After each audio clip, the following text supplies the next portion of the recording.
one of the greatest sociologists and systems theorists, Nicholas Luhmann, a German sociologist. He was a very original thinker, and I happen to agree with his identification. He says, unity of society is not people, but communication. Mm-hmm. Number one. Number two, communication exists when there are three elements is present. You speaking, the content of your speaking, information, and me understanding. So he, in the English translation, he used utterance, information, and understanding. When those three are present, the structure of three coming together, then communication exists. And only when that system is set, communication happens, which means it is not you who is communicating or me communicating, it is communication that is communicating. Yes, it's a very original idea and it is correct. Now, at least you can see the society this way. And what happens is that understanding is usually a missing link.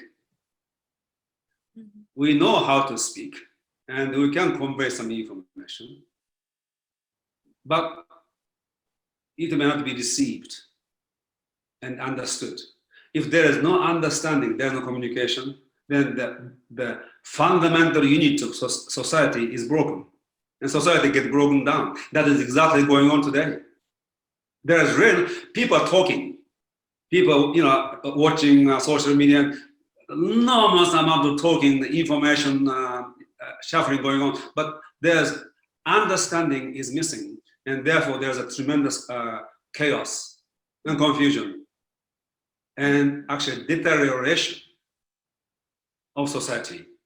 So in one sense, how you look at the communication is a very creative act. We are ongoingly creating the system of communication. Mm-hmm. When we stop creating, it doesn't exist. Mm-hmm.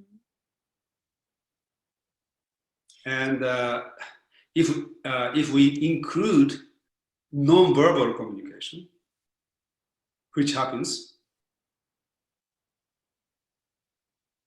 if we stop non-verbal communication, again, communication disappears. You and I cease to relate to each other. Mm-hmm. Mm-hmm. So we need to realize that the communication is a creative act. Mm-hmm. Mm-hmm. Great. And if the communication is a unit of society, society is a creative, co-creative act, Mm-hmm. including non-verbal communication. When we stop communicating, society disappears, Mm-hmm. and our communication disappears. Number one. Number two, so you and I, who are communicating now, it's almost like a two-world meeting. Mm-hmm. Yes? Right. Because I cannot experience the world of experience that is you, and you cannot experience the world of experience that is me. At the same time, we are meeting. You enter my world, I enter your world. Exactly. And then through communication, actually, we create that world. Mm-hmm. So two worlds come together. Mm-hmm.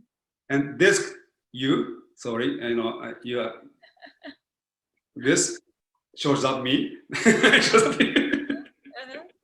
It's meeting, and then I'm talking to this and talking to this. Yes. But you see, you are together, we're creating a third world. Uh-huh.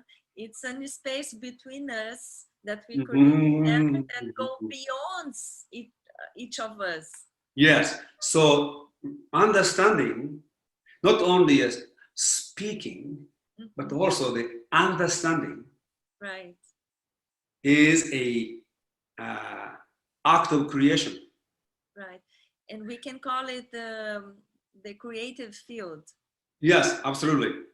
It is a creative field. So communication as a system, utterance, understanding, and information Mhm. exists in the creative field. Mhm. And when we understand this, really, we begin to see communication differently. Mhm. Because definitely we are participating in co-creating this creative field. Right.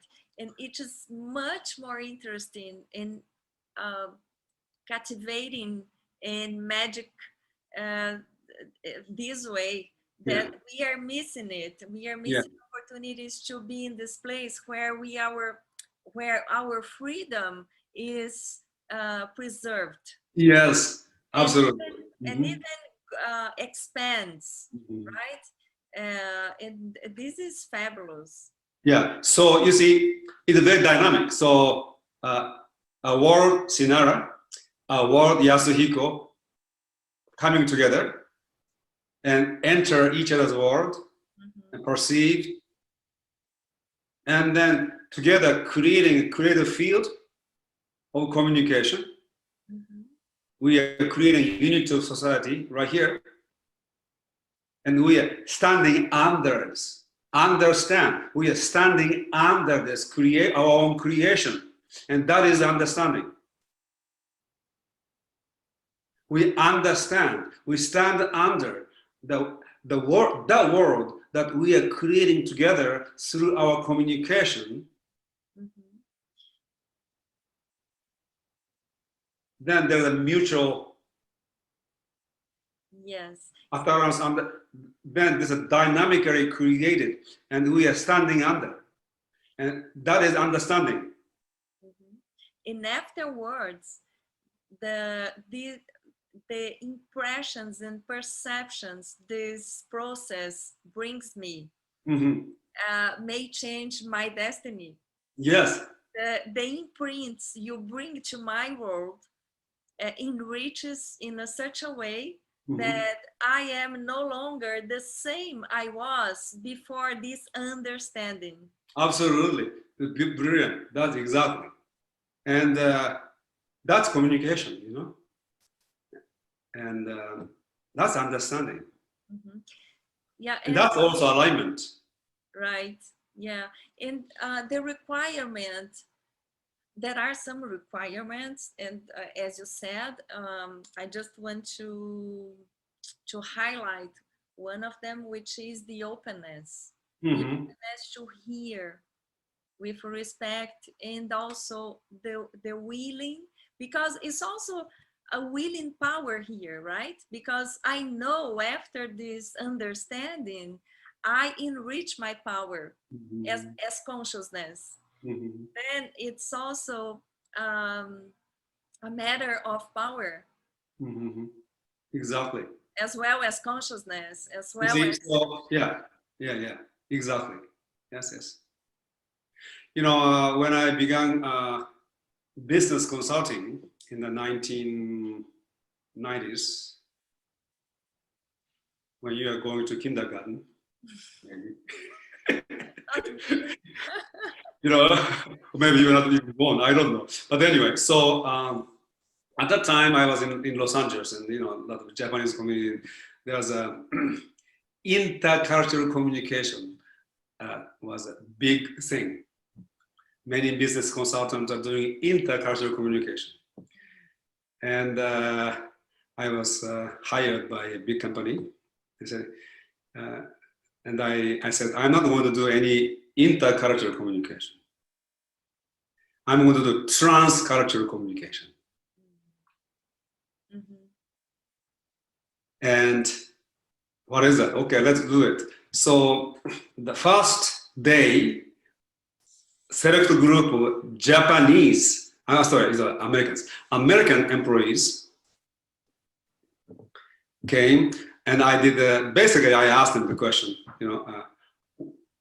what is the understanding of Japanese people and Japanese culture? And then we listed every possible thing. I did more than that, but that's one most important aspect of this. Okay, next day, group of Japanese come. I asked them, what do you think of Americans and American culture? Third day, they come together and read them. And one of the things they understood was they didn't understand each other. The fundamental thing. You see, you need to know, you need to understand that you don't understand in order for real understanding to take place. And that was a revelation for those people. They had a preconceived notion about American and Japanese, and it was not correct. Even if the word was kind of correct, but it is not really substantially. Right. Then they began this communication process. We use English because most English executives are able to speak to English. So we begin to have this trans-cultural communication in which they create a third world, not the Japanese, not the American, but the company world together, society. And they understood each other. And I just made it up on the spot in that seminar. But then it works so well, I started to use it more often. So that is understanding, yeah? And then, yes. Yeah, but then the first step, they had to realize how attached to preconcepts they were. Before getting this realization, they could not be open enough to really see the other as they were, beyond the concepts, the preconcepts. Right? Yes, exactly. So this involves also some level of maturity and some level of an attachment. And maturity is a function of the increase of self-responsibility. And responsibility is not easy for people. Do you think it is much easier to have an external authority and following it, and then and then when something happens, blame on other people, than take full responsibility for everything that happens in your life? Yeah, and I see a direct link with the fear of suffering. Because to be responsible for yourself, you must be mature at that point. You don't fear suffer, if you, as you said before, right? Because suffer is will be part. And the first, maybe the first suffering is the fact you won't belong to those. Maybe you would like to belong. Right, and it's a kind of solitaire place. Yeah, it is, because we are trained to be in the hive mind, herd mentality in any area. We look at the academia is a completely in a hive mind. Peer reviews, journals, you have to write in such a way that peers approve you. There will be no original thinking. Right. Yes. Albert Einstein was not part of the university when he came up with those theories. Yes. He was a completely unknown patent clerk. So original thinking is only done by standing alone. And it is a very scary thing. Usually you get ostracized by the society. Yes. Are you willing to stand outside, stand alone, and then outside?